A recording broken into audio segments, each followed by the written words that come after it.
Just ahead on Black Issues Forum, the inauguration is over, but the questions are just beginning. From attacks on DEI, immigration shifts, to a now rescinded federal funding freeze, President Trump's return is already making waves.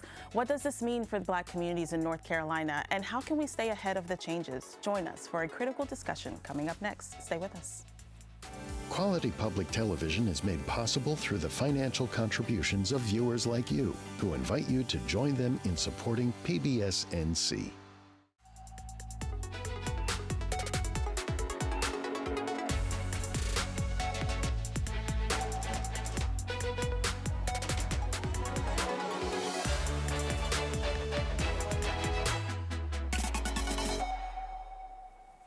Welcome to Black Issues Forum. I'm Kenia Thompson. Well, it's a new day in America, but for many of us, it feels like the same old fight. President Trump is back in the White House, and already we're seeing major policy changes that could impact our health, our businesses, and our rights. Today, we're breaking it all down, from the economic shifts to the political signals that Black communities cannot afford to ignore. To help us make sense of it all, we have attorney and former North Carolina State Auditor Jessica Holmes, and joining her, we have political analyst Steve Rao. Welcome to the show. Welcome. It's Glad to be here. There's a lot to talk about and unpack. I don't know if we'll have time, but we're just going to get right into it. Literally on day one, we saw President Trump signing executive orders. Over 20 has been reported to have been signed. Some are saying the most in history that a president has signed on day one. I'd love to hear, Jessica, starting with you, what are some of the orders that he signed and some things that we should be paying attention to? And then Steve, you can chime in. As you mentioned, it was a very busy first day in office for the current president. Some of the executive orders included things like renaming the Gulf of Mexico to the Gulf of America, to more significant actions such as withdrawing the United States from the Paris Climate Accord and the World Health Organization, as well as reinstating, for example, military service members that had exited service because of the COVID-19 pandemic and the requirement to take the COVID shots. Also, most highlighted in the media recently are the attacks on DEI as it relates to federal employees and federal contracting. Yeah.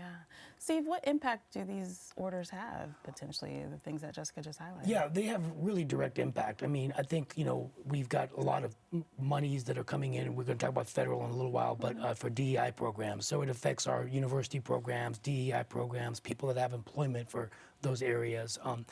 The other area is, you look at birthright citizenship. We didn't mention that, but that's one where, like, my own wife was born in another country and came here to the U.S. So will they be allowed to be citizens? And there's also an economic impact of that. We often forget that Sundar Pichai, the chairman of Microsoft, chairman of Google, Satya Nadella, the chairman of Microsoft, they were all from India, and they're running multi-billion-dollar companies. So, but in North Carolina, I think the impact is just really, the programs, that we have, the jobs that we have, and also fear. When you're, anti-immigrant, the people are just living in fear. And I think it's really, and the federal cuts are really having a lot of impact just in terms of nonprofits and disaster recovery efforts. Because that was an executive order to, I think, the federal freezes. Yeah. And the reason they did it was to go against policies that may not comply with, Project 2025 and some of the Trump agenda. But that, disaster recovery is on the table, veterans benefits, Head Start. All of these programs in North Carolina are in jeopardy. And it's caused a lot of confusion. A lot of confusion. Yeah. I am a graduate of Head Start. I am someone who benefited from Pell Grants and federal loans in order to attend college. Yeah. That's another area where people are just confused as to whether or not they will continue to receive federal funding or federal grants in order to attend our institutions. North Carolina has the UNC system and also several incredible HBCUs, and students like myself who depended on those loans and grants now don't know if those things will continue. Right. And so it's been rescinded because there was so much confusion. Right. But what does that what is it rescindation? I don't know. What does rescinding mean, though? Does that just say we're pausing it, but there's still a chance that these loans and grants may not be awarded, or do we just not know? I think we just don't know. We don't know. We are in the head of a madman, essentially, in my opinion. And one day it's one thing, and another day it's something different. So everyone who is impacted by these changes, I would recommend that they sleep with their eyes open. Right. And Attorney General Jackson, I'll give him credit. In one of his first things he's done as our Attorney General is suing the Trump administration for the federal freezes, right? On the account that $29 billion coming in that we need from the federal government to help in Western Carolina, and our Governor Josh Stein is spending a lot of his time in the western part of the state, and so that's really something that's in jeopardy as well. As so many North Carolinians are still, struggling. Yeah. Well, another newsworthy event that happened on day one was Bishop Buddy's appeal during the prayer ceremony on Inauguration Day. And I want to just play that clip really quickly so that we can listen to that appeal, and then I want to discuss the response afterwards. Let's take a look. Let me make one final plea, Mr. President. Millions have put their trust in you. And as you told the nation yesterday, you have felt the providential hand of a loving God. In the name of our God, I ask you to have mercy upon the people in our country who are scared now. There are gay, lesbian, and transgender children in Democratic, Republican, and independent families, some who fear for their lives.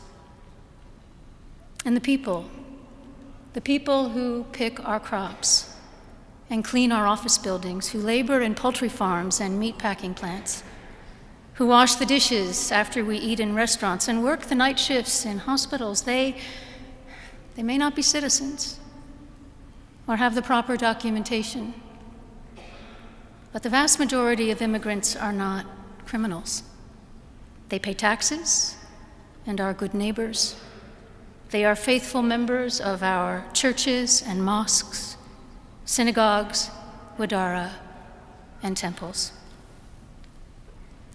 I ask you to have mercy, Mr. President, on those in our communities whose children fear that their parents will be taken away, and that you help those who are fleeing war zones and persecution in their own lands to find compassion and welcome here. Our God teaches us that we are to be merciful to the stranger, for we were all once strangers. We just watched that, and afterwards, President Trump was asked what were his thoughts about Bishop Buddy's appeal. And so I just want to read, quote, she brought her church into the world of politics in a very ungracious way. She was nasty in tone and not compelling or smart. I want to pause there and get your initial reactions to that. And then, Steve, I'll pivot this question to you. What do you say to his remark about church and state?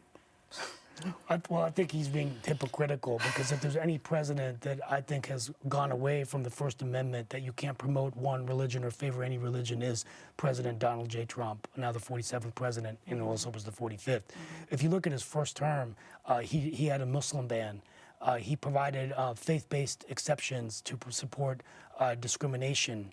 At his inauguration, he was handing out inauguration Bibles and taking royalties from that. So he's actually combining church and state, not separating them, right. Promoting more the evangelicals. So for him to say that, I think it goes against the thing that Bishop Buddy was doing, which was calling for empathy, which helps us have more unity, which helps our country become stronger, rather than having our citizens in fear. Regardless of whether you're an independent Democrat or Republican, a president's job should be to unite our nation around what we have in common, which is to provide the American dream to all Americans. So. Jessica? I second everything that Steve has said in terms of, I, for one, am a fan of Bishop Buddy and am grateful that she used the podium as an opportunity to make a plea for empathy and humanity. Dr. Martin Luther King spoke a lot about silence. And I appreciate that she used her platform to call for civility. You mentioned as we started that the president has created waves in his first few weeks in office. I would say it would be better classified as chaos and or a tsunami in terms of just the confusion. And the only thing that has been increased that I have seen is just hatred and division across our country. Yeah.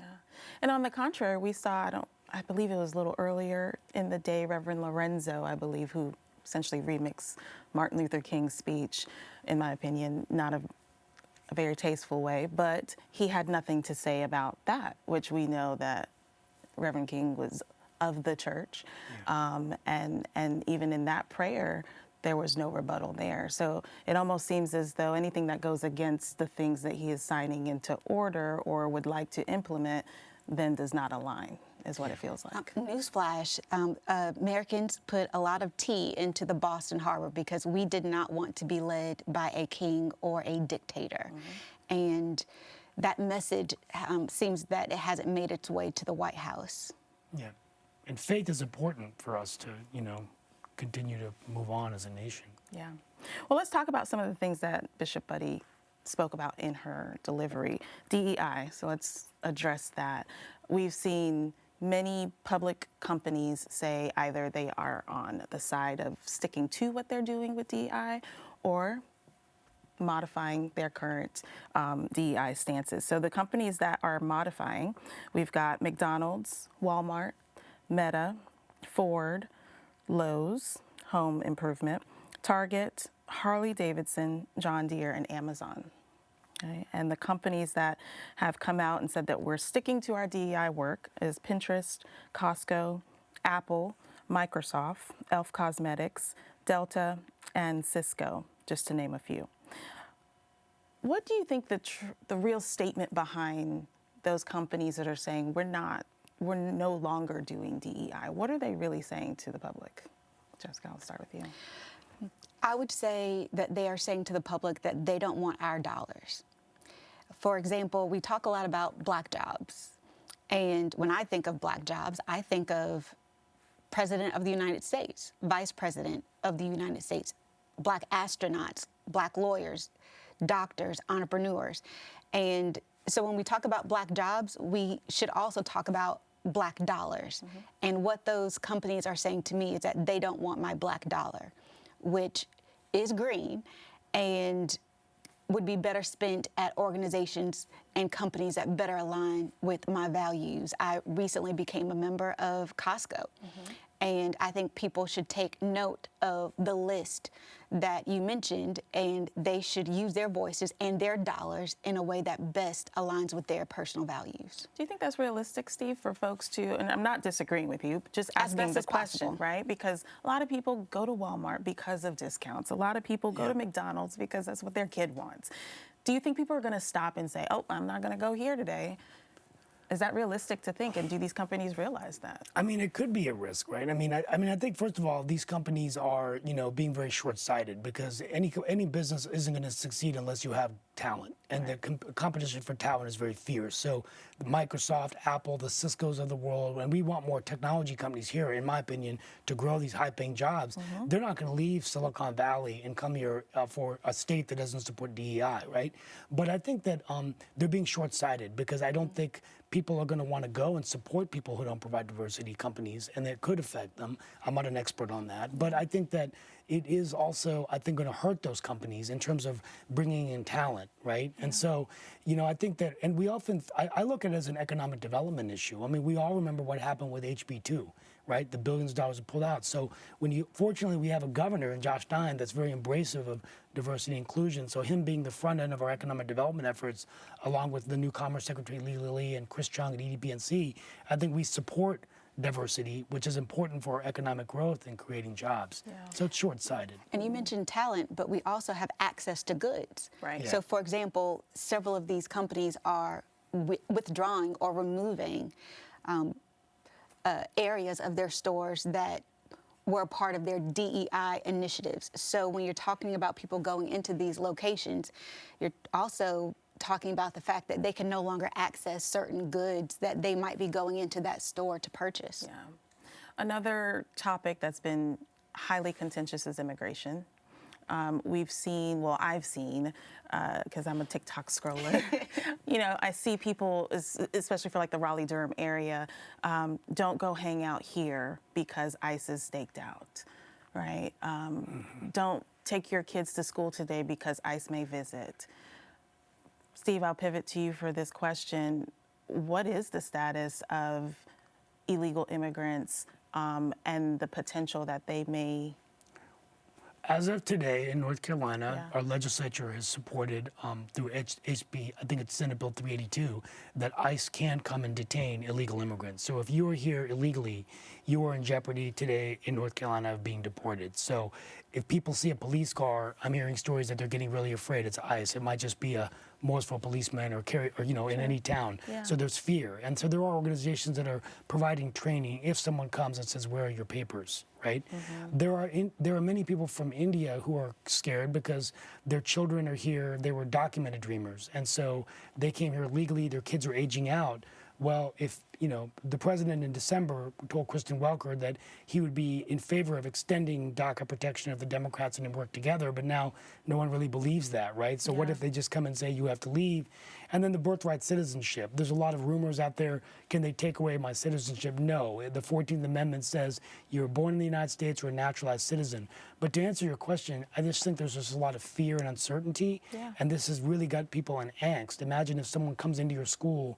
Now they can come into the school. So the Wake County schools, I think, had to change some restrictions of, allowing ICE to come in. But, the Plyler versus Doe decision, which is a Supreme Court decision, said that any child in North Carolina has the right to an education regardless of their citizenship. So all rules have changed now, and it's a very, very scary time for these illegal immigrants. Yeah.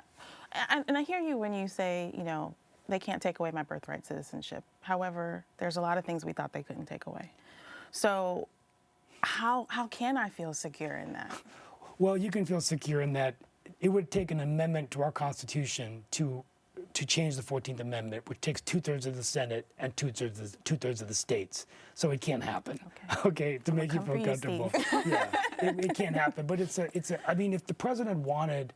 If I had President Trump right here and I was speaking to him, I'd say, Mr. President, do it the right way and have a comprehensive immigration reform bill where you can work with the House and Senate and address illegal immigration, extend the path to citizenship for those who are here legally, and have an immigration system that makes sense, that's bringing in the best and brightest in the world. And, people that have the citizenship from birthright citizenship, they often get, if they're citizens, they get, like, if they go to NC State or UNC, they get in-state tuition. Right. But if you didn't provide that, they wouldn't. But he's basically assuming that anyone coming here, and his wife was born in another country, the First Lady, Melania Trump, which I find to be interesting. Yeah. And that's wife number 3? Yes, but yeah, the current tribe, Melania 4? Trump, the First Lady. Well, your thoughts on immigration, Jessica? It is enshrined in North Carolina's Constitution that every child is entitled to a sound basic education. And in order for us to fulfill that mandate, students have to feel safe. And at this point, when you have students that are afraid to go to school, when you have parents that are afraid to go to work, we are seeing across the country, particularly in states that are agricultural in nature, that farm workers aren't showing up to work. So when we talk about the price of eggs and we talk about the price of goods, not to mention tariffs, the potential for tariffs, we are entering a sort of a new era in politics. And I would also note, in terms of what is and is not possible, I think this president has redefined what is and is not possible in politics. Yeah. Yep. I'd agree with that. We are embarking into Black History Month, and this is a month which we should always feel pride in our culture and being Black. and I lump in other variations of Blackness in that too. But there doesn't seem to, well, again, I'm gonna speak for myself because I'm not here to speak for the masses, but I don't feel a sense of strong morale. I honestly am afraid sometimes to walk outside and present with my Blackness. I'm afraid to have my flag on my truck of my Haitian culture and heritage. And you know, when I think about what Black History Month means, it doesn't feel like I can celebrate that openly. I don't know the question that I'm asking, but I just want to understand, is this really impacting us as a culture, and how do we deal with that?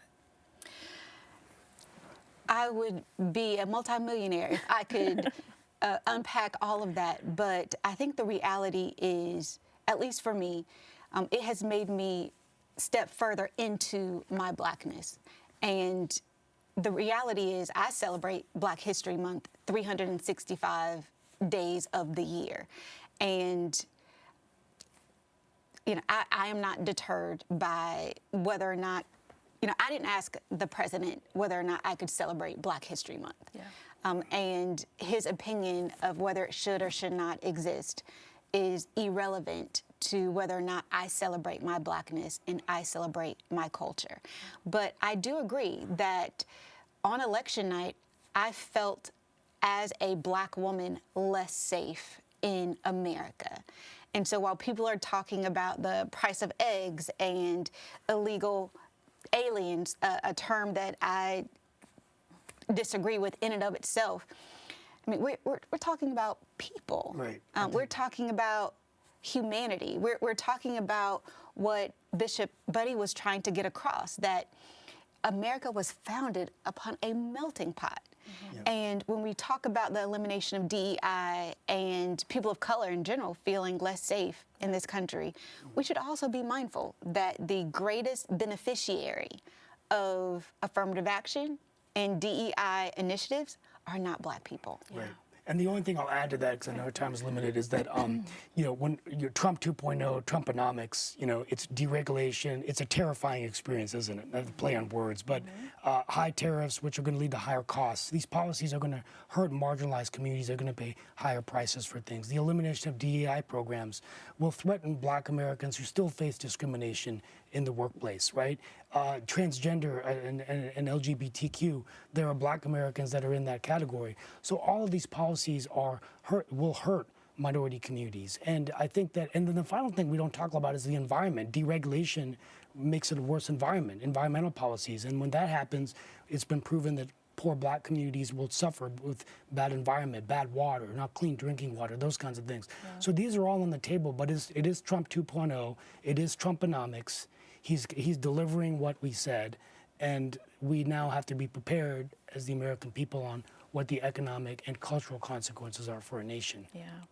Well, I want to take time out to, I guess, put a little more positive spin on things before we end the show, because we are going into Black History Month. And if you also need a boost in morale, there are plenty of communities across North Carolina that are putting on events that are rich and culturally immersive. And so I wanted to share a few of those. We'll pop that up. So first, we've got the history of gospel music. This is a journey through time and music, an event that the entire family will enjoy from 2 to 4 on Saturday, February 1st.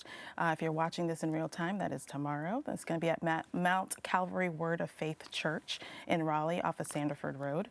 And then we've got Celebrating Black Cinema. This is an honoring Black History Month with contemporary films and classics featuring many of the legends that we well know, from 6:30 to 8:30 at the Cary Regional Library on Tuesday, February 4th off of Kildare Farm Road.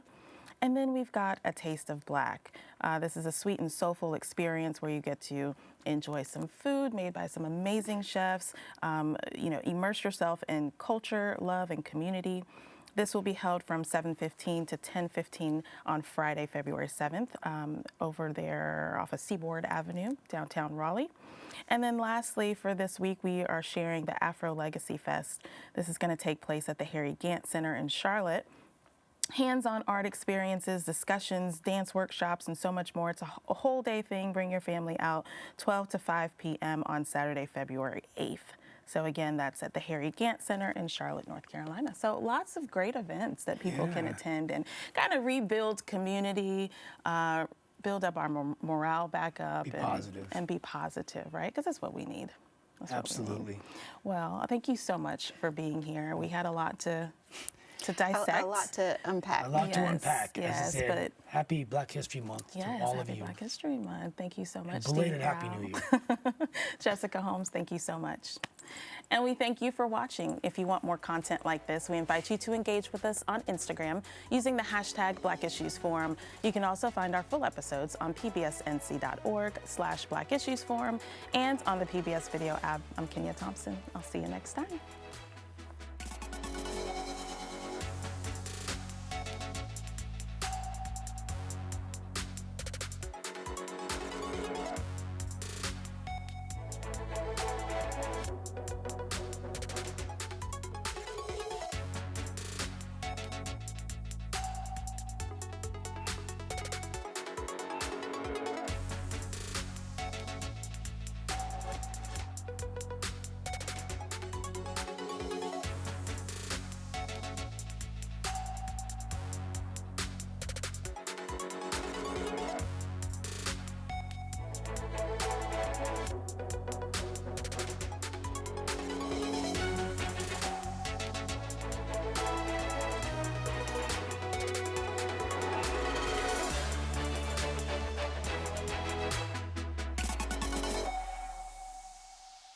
Quality public television is made possible through the financial contributions of viewers like you, who invite you to join them in supporting PBS NC.